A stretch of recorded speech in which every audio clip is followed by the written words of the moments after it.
Bonjour à tous et bienvenue dans ce sixième cours de philosophie générale consacré à la notion de vérité. Après un long exposé de l'épistémologie platonicienne et un petit détour par la logique aristotélicienne, je vous propose de revenir à David Hume, grand philosophe de génie du XVIIIe siècle, que j'ai déjà étudié quelques fois sur cette chaîne et qui a joué un rôle majeur dans l'histoire des idées, aussi bien au niveau de l'épistémologie que de la morale ou de l'esthétique. C'est ici sa théorie de la connaissance qui va nous intéresser, et je vais m'appuyer principalement sur le livre 1 de son traité de la nature humaine, qui est sans doute son œuvre la plus difficile, mais aussi la plus incontournable. Ce qui va nous intéresser dans un premier temps, c'est la critique qu'il est possible de faire de la théorie de la connaissance d'Aristote à partir de Hume principalement, en ce qui concerne les bases sur lesquelles repose le syllogisme démonstratif que l'on a étudié dernièrement. En effet, on a vu qu'il était possible de remettre en question le caractère pertinent de la démonstration pour établir une connaissance dans la mesure où les prémices d'un raisonnement sont vraies seulement si elles sont vérifiables par l'expérience. Le fait que tous les hommes soient mortels, par exemple, je le sais parce que c'est un fait. Le fait que Socrate soit un homme et même qu'il soit mortel également. Oui, mais voilà, cette critique qui consiste à remettre en question l'intérêt du syllogisme et de ce type de démonstration, critique que l'on retrouvait déjà chez Locke notamment, comme je l'avais expliqué, est encore trop évidente et même encore assez peu radicale si on se penche sur l'approche de Hume.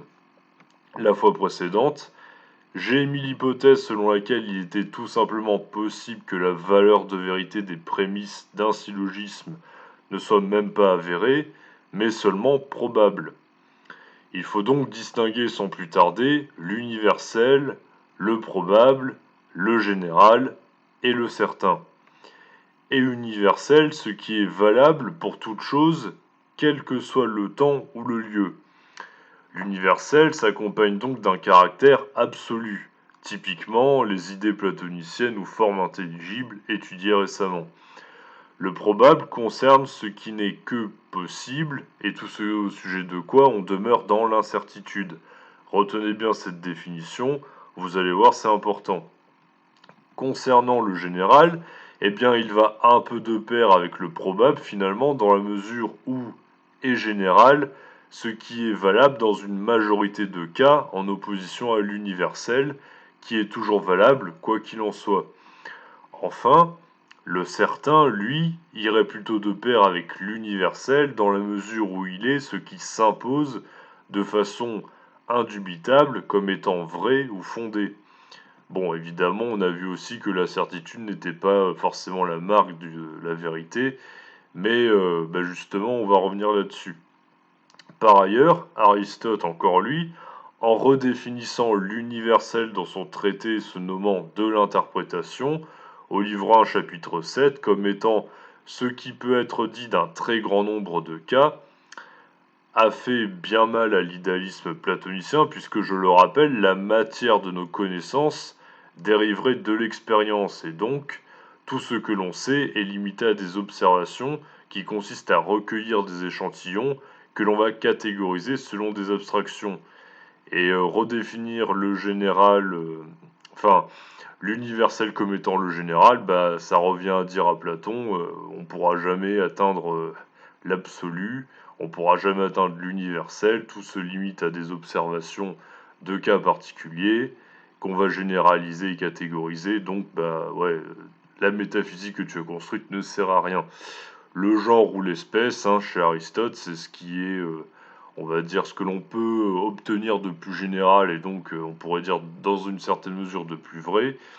Le genre ou l'espèce chez Aristote, qui non content d'avoir créé la logique, était aussi un scientifique qui a posé de sacrées bases en biologie, qu'on le veuille ou non. Mais peu importe, car ce qui nous intéresse ici, ce n'est plus Aristote, mais le fait même qu'une critique lockienne du syllogisme aristotélicien serait encore assez soft quand on y réfléchit, par le biais du scepticisme de Hume. Je vais d'abord développer la théorie de la connaissance de Hume, puis dans un deuxième temps, on en viendra à la critique de la logique d'Aristote à partir de celle-ci. Hume est un empiriste. Il part donc du principe, tout comme Locke, avant lui, que la base de toutes nos connaissances provient bel et bien de notre expérience, mais Hume a aussi fait sien le scepticisme et en a proposé une relecture personnelle. Si le scepticisme vous intéresse, il faut commencer par Sextus Empiricus, qui en a restitué des bases solides dans ses esquisses pyrrhoniennes. Il a vécu au IIe siècle après Jésus-Christ, fin de la parenthèse. Pour simplifier, cela veut dire que Hume a dépassé l'empirisme tout en se réclamant de la tradition empiriste et qu'il a également dépassé le scepticisme par le biais de l'empirisme. Il a dépassé les deux en s'appuyant sur l'empirisme lui-même et sur le scepticisme. Bon, il a fait quelque chose d'assez vertigineux philosophiquement parlant. C'est ce que je vais à présent vous montrer. Bon, maintenant, je vais devoir vous montrer aussi ce que ça signifie, en quoi la critique lockienne est moins radicale que celle de Hume.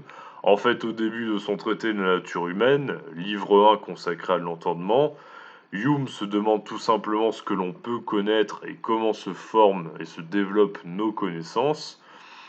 Il part du même état d'esprit que celui de Descartes au début de ses méditations métaphysiques, et considère que la réalité qui lui est transmise par ses sens est avant tout mentale. Pourquoi? Est-ce que Hume est fou ou aime bien enquiquiner son monde au sujet de ce qui est évident pour le commun des mortels? Évidemment que la table que j'ai en face de moi, elle apparaît pas que dans ma tête et qu'elle existe de manière objective pour de vrai, non? Eh bien, si vous dites ça à Hume, il va vous demander de le prouver. Et là, vous allez lui répondre, la table, elle existe objectivement parce que je l'aperçois et que n'importe qui d'autre peut l'apercevoir. Voilà. Et là, Hume, qui a très envie de vous embêter, décidément, va vous demander comment prouver que la table dont vous avez l'impression, par vos sens, qu'elle est bien là en face de vous, elle existe indépendamment de votre conscience. Mieux, enfin de la conscience que vous en avez, mieux, il va vous demander comment vous pouvez prouver que la table serait identique à la manière dont vous la percevez si vous aviez accès à celle-ci autrement. Et là, bon déjà, vous prenez un temps d'adaptation pour comprendre l'objection que Hume est en train de vous faire. Vous creusez ensuite la tête et vous vous rendez compte qu'en fait, eh ben, Hume, il vous a bien eu parce que nul ne peut sortir de lui-même et s'assurer que les objets sont identiques à la manière dont nous les percevons à l'aide de nos sens. Mais ça ne s'arrête pas là. Hume va vous achever en vous disant que la table en question, eh bien non seulement vous ne pouvez pas prouver qu'elle existe indépendamment de votre propre conscience, mais en plus vous ne pouvez même pas prouver que cette table apparaît parce que vous l'apercevez, car il faudrait pouvoir prouver soit que votre vue et votre sensibilité de façon générale est cause de la table, ce qui serait un peu délirant quand on y réfléchit, soit que la table n'est pas causée dans son existence par votre propre système cognitif et par vos sens, et existe indépendamment de vous. Donc, vous l'aurez compris, avec Hume, on a un petit peu le vertige, car la réalité qui nous entoure et que l'on pose comme étant extérieure à nous n'a pas de réelle consistance. Elle n'existe que par rapport à nous-mêmes qui sommes conscients de cette réalité. Mais nous n'avons aucun moyen de prouver qu'elle existe indépendamment du sujet qui en a la sensation. En fait, plus précisément, histoire qu'on évite de prendre Hume pour un taré ou un enquiquineur, Hume dit que le fait que la réalité qui nous apparaît par les sens soit extérieure à ceci n'est que probable. En fait, tout a lieu dans notre tête. On analyse ce qui apparaît, mais ce qui apparaît n'apparaît que pour nous, et on ne peut pas dépasser notre propre point de vue de sujet. Et là, en lisant ça, Kant prend des notes et s'apprête à écrire sa critique de la raison pure, comme on le verra prochainement. On suppose que les choses existent indépendamment de nous et de notre conscience, et on les suppose naïvement comme étant extérieures à nous, mais en réalité, à cause des limites empiriques de nos connaissances, et le fait, comme je l'ai expliqué, que l'on ne peut pas sortir de soi-même et de son propre esprit, on ne peut pas être sûr que ça soit le cas, ni que la fameuse table dont je vous parle soit la cause extérieure de l'apparition de la table dans notre esprit. On le suppose, et c'est même très probable, mais en réalité on n'en sait rien. D'où le gros problème qu'on essaye de traiter dans cette vidéo et auquel répond Hume justement, De quoi peut-on être certain? Eh bien, de pas grand-chose en fait pour Hume. Voire on verra même si on peut être certain de quelque chose, hein, après tout. D'abord, je le rappelle, il me semble que j'en ai déjà parlé dans la dernière vidéo que j'avais consacrée à Hume, mais ce qui fait la différence entre le fruit de mon imagination, de ma mémoire et la réalité pour Hume, c'est le degré d'intensité. Et là, bon, c'est extrêmement original et génial. Enfin, y a pas personne d'autre qui a pensé à ça dans l'histoire de la philosophie. C'est inédit. En effet, Hume ne dit pas que l'on ne doit pas se fier à ce que nos sens nous envoient, seulement que c'est quelque chose qui ne possède aucune certitude et n'existe peut-être pas tel qu'on les appréhende à l'échelle de notre propre petite subjectivité. En revanche, il donne un critère pour éviter de confondre la rêverie et la réalité. C'est pour ça d'ailleurs, en partie du moins, que le scepticisme de Hume est un scepticisme mitigé, mais je vais revenir là-dessus plus tard. Le degré d'intensité de nos représentations. En effet, je sais que l'éléphant rose auquel je pense en ce moment même ne se balade pas chez moi, car il n'apparaît pas à mon esprit avec autant de vigueur et d'intensité que la table que j'ai sous les yeux par exemple. De même, lorsque je me souviens d'une scène qui a marqué mon enfance ou mon adolescence, cette scène ne se confond pas avec ce que j'ai sous les yeux, car elle n'apparaît pas avec autant d'intensité que ce qui s'impose à moi sans que je puisse y faire quoi que ce soit. Parce qu'effectivement, je viens d'y penser là, j'avais même pas prévu d'en parler, mais enfin, il y a un argument que, enfin, si on comprend pas bien Hume, on pourra encore lui rétorquer, c'est, mais alors après tout, pourquoi ne pas en venir au solipsisme et pourquoi ne pas remettre en question la sensation elle-même comme étant la base de nos connaissances? Bah en fait, l'argument qui fait que Hume est empiriste, hein, parce qu'il justifie le fait d'être empiriste, il n'est pas né empiriste, hein, il, enfin, peut-être que si, mais en tout cas, il le justifie philosophiquement. En fait, l'argument, et il est imparable, c'est que bah, la sensation, elle s'impose à nous. Hein, enfin, la croyance en Dieu ou les idées métaphysiques, ça, c'est... Non, ça va pas de soi. D'ailleurs, Hume était foncièrement athée. Hein, c'est un des premiers grands philosophes à l'avoir été, je pense. Mais en tout cas, la sensation, elle s'impose à nous, on n'y peut rien. Donc autant partir de ce qui s'impose directement à nous, quand bien même le fait que ça s'impose à nous nous invite à une certaine méfiance. Mais il faut bien partir de là parce que bah, c'est ce qu'il y a de plus direct et ce qui s'impose à nous. Donc bon, autant partir de là, vous voyez. Ce que l'on sent pour Hume est donc une impression. Les deux lois de la nature humaine que celui-ci résume au livre 1 de son traité de la nature humaine, je vous les donne, c'est simple. La première loi, c'est que l'on ne connaît rien d'autre que nos impressions. Impression, pourquoi le terme d'impression? Parce que ce qui provient des sens est toujours une impression, quelque chose d'intuitif et de mental, là encore Kant y prend des notes, au sujet duquel on n'a pas de réelle certitude qui soit fondée empiriquement. En fait, il utilise ce terme pour, comme le fera Kant plus tard avec le terme d'intuition sensible, pour montrer qu'on a un rapport assez subjectif et assez intime à la réalité qu'on pose naïvement comme étant extérieure à nous. La deuxième loi, donc la première c'est qu'on ne connaît que des impressions, la deuxième loi c'est que toutes nos impressions que l'on a, qui sont à la base de nos connaissances et de nos jugements, donc sont de sensations et de réflexion. Donc impression de sensation et impression de réflexion. Les impressions de sensation, c'est tout ce que l'on connaît par le biais des sens, hein, c'est simple.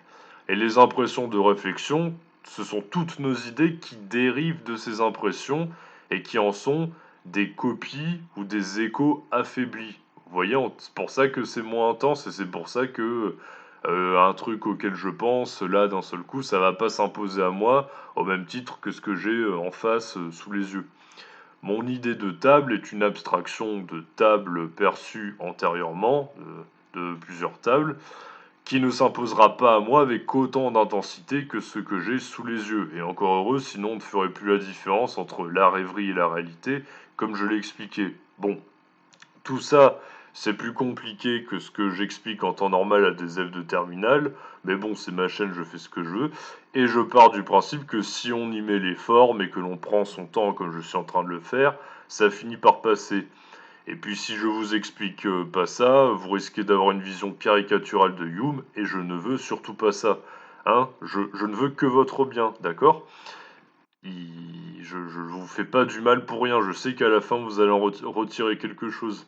La différence fondamentale avec un empiriste comme Locke, qui serait davantage sensualiste, c'est-à-dire qui part vraiment du principe que non seulement toute connaissance vient de la sensation, mais qu'en plus c'est un matériau sûr pour établir les connaissances, ou avec un certain Aristote, la différence à la fois avec l'empirisme traditionnel et avec Aristote qui n'était évidemment pas un empirisme mais qui a quand même posé des bases solides, c'est que Hume n'accorde pas une valeur d'existence indépendante du sujet à ce qui nous apparaît. En ce sens, il reste influencé par Descartes, on pourrait dire, et il estime donc que rien n'est certain. Il y a des degrés de probabilité, mais jamais une certitude qui soit fondée de manière universellement valable. On pourrait rétorquer à Hume: non mais, mec, t'exagères là. On voit bien que vous autres, les philosophes, vous prenez un malin plaisir à tout compliquer, hein. Je sais bien que la table, elle existe indépendamment de moi, parce que comme l'a bien dit Locke, voire même Épicure des siècles avant lui, il y a des petites particules qui émanent des objets et qui frappent mes sens, et ce sont donc les objets qui sont cause de leur apparition à mon esprit, et pas l'inverse. Mais Hume, qui n'est pas un imbécile et qui a lu les auteurs que je viens de mentionner, répondrait que les fines particules en question, on les a jamais vues, premièrement, et que donc il faut être drôlement naïf pour être un empiriste sensualiste comme Locke, qui part du principe que la sensation conduit de façon immédiate à une vérité réellement objective, et en plus, même en admettant que les objets soient cause de leur apparition à mon esprit, et existent bien sous cette forme qui m'apparaît, de manière authentique, comment peut-on démontrer qu'ils sont cause de quoi que ce soit, alors même que la causalité n'est qu'une croyance? Quoi? La causalité, une croyance? Non mais il est fou ce philosophe. Pourquoi il dit ça? Eh bien, c'est justement cette folie qui va lui assurer la postérité, hein, notamment, car la causalité, effectivement, ne repose sur rien d'autre qu'une induction, ou si vous préférez, sur ce que Hume nomme inférence causale. Oui, petite précision au cas où ceux qui m'écoutent auraient oublié ce qu'est la causalité. La causalité, c'est le fait que tout effet est précédé d'une cause et qu'on peut donc rendre compte d'un effet à partir de la cause qui le précède, hein. Un exemple que je prends régulièrement pour illustrer ça, c'est très simple. Il y a une tache de café par terre, c'est l'effet, et la cause de cette tache de café par terre, si on cherche de façon chronologique, eh ben, c'est le vent qui a poussé la tasse de café, qui a fait tomber le café par terre. Bon, bref. Qu'est-ce qu'une inférence causale donc? Par conséquent, c'est quoi ce concept de Hume? Pas de panique, on l'a déjà un peu étudié récemment avec Aristote, en tout cas d'une façon différente, et vous allez comprendre ensuite en quoi ça permet de remettre en question la véracité d'un syllogisme démonstratif. C'est quand, à force d'observation, donc là c'est plutôt, hein, là c'est chez Aristote, hein, vous allez voir la différence après avec Hume, c'est quand, à force d'observation, je passe du particulier au général. Sauf que l'inférence chez Aristote, elle est basée sur la répétition de diverses observations se rapportant à des êtres présentant des propriétés communes. Des oiseaux ou des poissons, par exemple, dont on va pouvoir dire que c'est des oiseaux ou des poissons, à force de constater qu'il y a des animaux qui volent, les oiseaux, et d'autres qui nagent, les poissons. Je caricature volontairement pour que ça soit clair, hein, évidemment, que dans le détail c'est plus subtil que ça, mais c'est pas l'objet de cette vidéo, j'y reviendrai une autre fois dessus. Chez Hume, chez Hume donc, on nomme ça l'induction ou l'inférence causale. Elle a lieu en rapport avec l'anticipation, c'est la notion d'anticipation qui est importante. On n'est pas simplement dans l'observation, mais dans l'anticipation qui résulte d'une série d'observations prolongées. On est dans l'anticipation d'une donnée constitutive de notre expérience, que l'on s'attend à retrouver de manière identique. Je vais vous donner un exemple célèbre pour que ça soit plus clair, celui de la poule inductiviste. La poule a pour habitude de manger ses grains de blé à une même heure chaque jour. À force de voir la même chose chaque jour à la même heure, la poule va de moins en moins être surprise et elle va se laisser aller à son habitude. Sauf qu'un jour, pas de bol, c'est la veille du réveillon ou du Thanksgiving si vous êtes un Américain attaché aux traditions, et la poule, sans même s'y attendre, finit par passer à la casserole, au sens propre du terme, hein. Elle n'a pas rencontré un coq, donc elle passe à la casserole de manière, pas imagée vraiment, elle passe à la casserole, hein, parce que voilà, elle va servir de repas. Ce que cet exemple nous montre, ce sont les limites de la démarche inductive à laquelle, d'après Hume, nous sommes réduits, que nous le voulions ou non. On est tous un peu des poules inductivistes à la noix, en somme. Nous sommes obligés de supposer que demain, les choses seront à peu près les mêmes qu'aujourd'hui, si nous voulons éviter d'être dans un état de doute permanent, et donc nous faisons des prévisions qui sont fondées sur nos habitudes. Hein, si on prévoyait par exemple au moment où on va prendre le train que bah, le train il serait systématiquement annulé par la SNCF, on s'en sortirait pas. Vous voyez, bon, je vous donne des exemples un peu terre à terre pour que vous compreniez que la philosophie c'est très concret en fait. Des fois que vous auriez encore des doutes là-dessus. Résultat, nous vivons en permanence dans la croyance et nous nous en rendons même pas compte. En fait, on s'en rend compte dès que le train de la SNCF est annulé ou à 45 minutes de retard. Hein, voilà, c'est à ce moment-là qu'on se remet à lire Hume et qu'on se dit mince, il avait raison. Ah, cet empiriste, quel bon sens. Bon, passons. Quel rapport avec la causalité et le fait que ça soit une croyance alors dans ce cas? Je vais prendre un exemple pour illustrer ça, ultra connu et qui est de Hume lui-même, section 5 de son enquête sur l'entendement humain, qui est une version simplifiée édite pour les nuls du traité de la nature humaine, le soleil. Hein? C'est beau un soleil, ça brille. Bon, ça devrait vous plaire comme exemple. On pense communément que l'arrivée du matin est cause du lever de soleil et que l'arrivée du soir est cause du coucher de soleil. C'est faux. Ou plutôt, c'est parce qu'on a l'habitude d'associer la venue du soir au coucher de soleil ou la venue du matin à son lever que l'on anticipe le fait que le soleil se lèvera une fois la nuit passée et le matin venu. Ouais, et si jamais ça n'arrivait pas, hein? On n'aurait pas l'air bête, non? Eh bien, c'est de ça que veut parler Hume quand il fait une critique de la causalité qu'il conçoit comme étant une croyance. Utile, certes, hein, il dit pas le contraire, mais une croyance quand même. En fait, toutes les connaissances dites scientifiques sont basées sur des probabilités très fortes, mais jamais sur des certitudes. Ou plutôt, si certitude il y a, elle est illusoire. Si je chauffe du métal, il se dilate. J'en déduis donc que la chauffe du métal est cause de sa dilatation, par exemple. Bon, sauf que le moment où je décide que la chauffe du métal est la cause de sa dilatation, c'est le moment où, par répétition d'une même conjonction entre deux faits, la chauffe du métal et sa dilatation, j'en déduis que l'un est la cause de l'autre.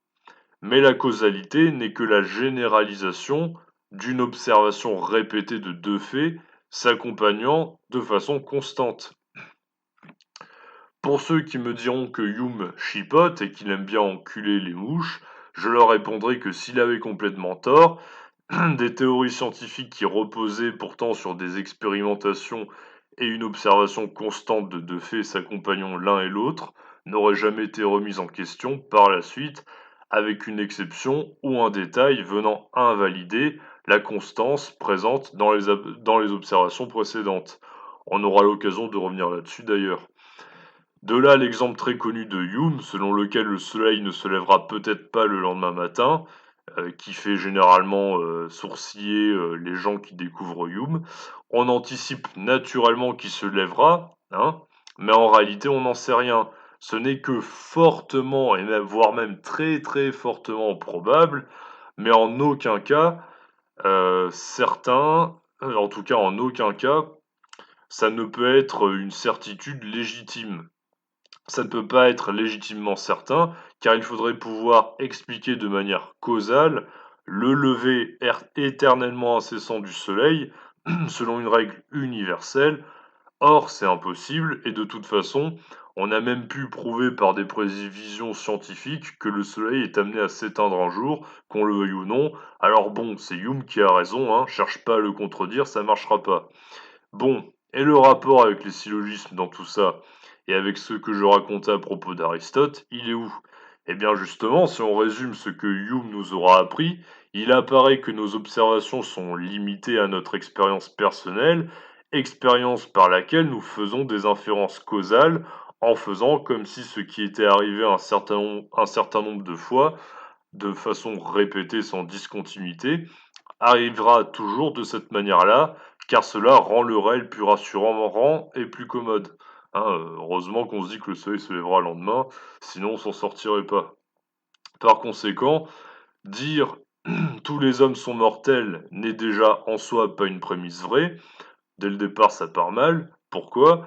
Parce que pour pouvoir dire que tous les hommes sont mortels, il faudrait, si on prend la prémisse absolument au sérieux, si on est Youmien et si on la prend absolument au sérieux, dans sa véracité, sa vérifiabilité, il faudrait que l'on ait pu observer l'existence de chaque homme sur Terre depuis que l'espèce humaine existe, de sa naissance jusqu'à sa mort, et que l'on ait bien pu constater la mortalité de chaque homme composant l'espèce humaine, ce qui est, bien évidemment, impossible à notre échelle.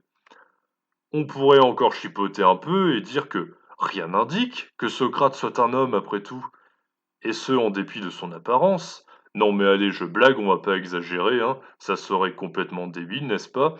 Néanmoins, ce que Hume permet de remettre en question, à l'aide de sa méthode inductive, ce sont les limites de notre propre expérience qui se limitent toujours à des cas particuliers et qui, par leur répétition, créent en nous des prévisions fondées sur l'habitude. Et donc, la véracité même d'un syllogisme démonstratif, qui ne peut pas prétendre conduire à une vérité, forcément, seulement à quelque chose de très fortement probable, c'est tout. Non seulement les démonstrations ne servent à rien du point de vue de la vérité, mais en plus elles sont au mieux dans leurs prémices et dans leurs résultats seulement fortement probables s'il s'agit de syllogismes démonstratifs. Voilà. De quoi peut-on être certain pour Hume à l'arrivée? Rien en principe, vu que tout notre rapport au monde se fait sous l'angle de la croyance et de préjugés qui naissent en nous dans un but pratique. J'en ai déjà parlé dans ma vidéo où Hume analyse l'illusion du moi si ça vous intéresse. Nous avons besoin de nous rapporter au réel en faisant comme si ce que nous connaissions de celui-ci à un moment donné, de façon habituelle, allait toujours demeurer à l'identique. C'est un besoin vital, hein, c'est pas rien, hein. Mais c'est pour ça qu'on a un besoin de croire qu'il ne s'en va jamais. Or, c'est impossible que les choses demeurent absolument une et identiques en toutes circonstances, et le caractère immuable des choses, éventuellement, ne prouve rien si ce n'est une répétition constante qui pourrait bien ne plus être, un jour. Cette répétition étant une répétition justement et non pas la marque d'une causalité qui n'est qu'une construction de notre esprit. A contrario, si Hume conçoit la causalité comme une fiction, utile et rassurante mais une fiction quand même, il conçoit également le hasard comme n'existant pas réellement non plus, mais comme étant la marque d'une faille dans nos connaissances. Lorsque nous sommes dans l'incapacité de comprendre pourquoi une chose nous apparaît comme inconstante et incertaine, lorsque nous ne parvenons pas à expliquer notamment ce qui a pu amener une chose inhabituelle à se produire. Une rupture avec l'habitude que nous avions pris, avoir telle chose accompagnée de telle autre témoigne d'un degré de probabilité moins fort. Il n'y a que des degrés de probabilité plus ou moins forts en fonction de la répétition plus ou moins élevée lorsque nous voyons telle chose accompagnée de telle autre. Toutefois, le scepticisme de Hume n'est pas un scepticisme classique ou radical, il est radical dans la mesure où l'on pourrait dire qu'il pratique un doute du doute lui-même. C'est un scepticisme mitigé. En un sens, rien n'est plus radical si on y réfléchit qu'un scepticisme mitigé. Hein, c'est un scepticisme du scepticisme. C'est pas mal hein, comme idée. Vraiment, fallait y penser. Hein.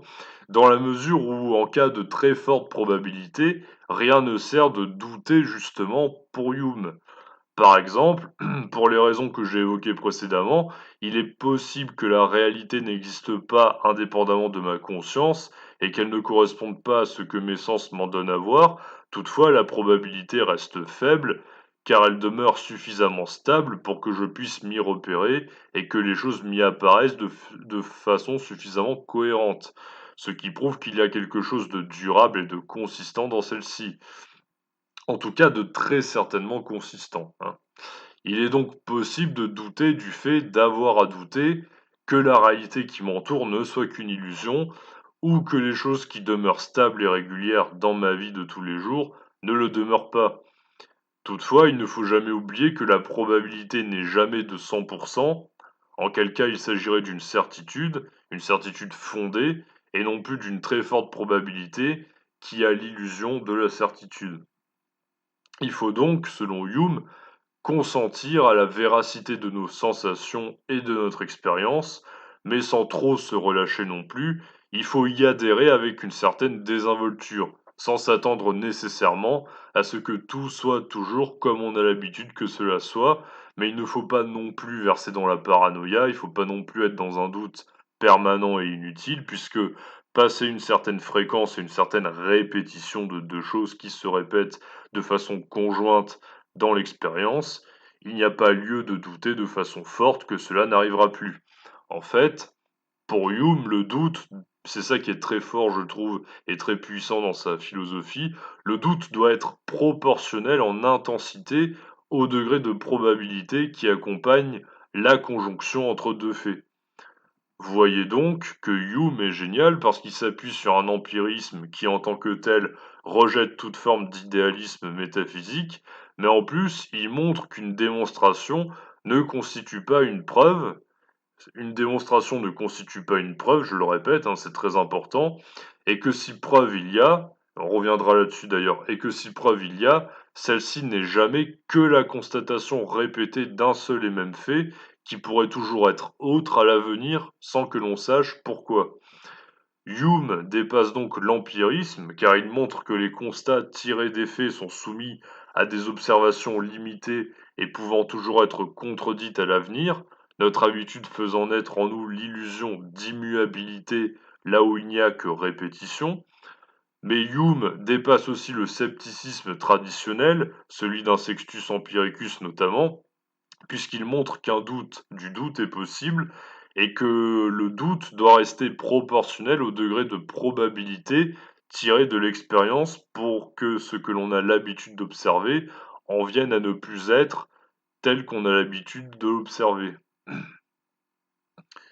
Voilà, j'espère avoir été assez clair, car Hume et sa théorie de la connaissance ne sont pas forcément très évidents. Il défend des idées assez contre-intuitives et pourtant, quand on y réfléchit, on se rend compte que c'est pas faux ou très difficile à contredire et on verra la prochaine fois en quoi le scepticisme mitigé de Hume peut éventuellement être dépassé ou pas. Retenez bien en tout cas que nos habitudes, retenez en tout cas que pour Hume, nous avons un rapport au réel entretenu par la croyance, qui naît en nous par la force de nos habitudes et qui nous font anticiper les choses de façon toujours hâtive, alors que celles-ci ne sont que probables. L'alternative vrai ou faux n'ayant de valeur qu'en mathématiques selon lui, puisque l'on sait déjà si l'on se trompe en résolvant un calcul ou non, puisque la règle a déjà été établie a priori. On retrouve cette idée dans la section 4 de son enquête sur l'entendement humain. Tant qu'une chose n'est pas arrivée ou ne fait pas partie de notre propre expérience, elle n'est que probable. Elle peut être extrêmement probable même si elle est soutenue par une induction liée à une forte habitude, mais elle ne sera jamais vraie ou fausse, et donc elle sera toujours un minimum incertaine. Une telle théorie nous amène toutefois à nous poser la question suivante: est-il exact que tout peut être soumis à un minimum de doute? La causalité notamment est-elle une croyance liée à un processus de généralisation de ce qui se répète dans notre expérience? Ne pourrait-on pas objecter à Hume que c'est en vertu du fait qu'une chose soit l'effet d'une cause que toute expérience à partir de laquelle nos observations ont lieu est possible dans la mesure où il y a une certaine permanence constitutive de notre expérience. C'est ce que l'on étudiera la prochaine fois en nous attaquant à un gros morceau de l'histoire de la philosophie enfin. Je ferai mon possible pour rendre ça aussi abordable que possible, mais ça ne sera pas très simple quand même. En attendant, j'espère que cette vidéo était assez claire. Je me suis fait plaisir en développant Hume à fond pour que vous ayez un aperçu aussi exhaustif que possible de sa pensée, mais je sais que c'est pas un auteur facile, donc si vous avez des questions, bien évidemment, n'hésitez pas. En attendant, je vous remercie pour votre fidélité et pour m'avoir écouté jusqu'au bout. À très bientôt!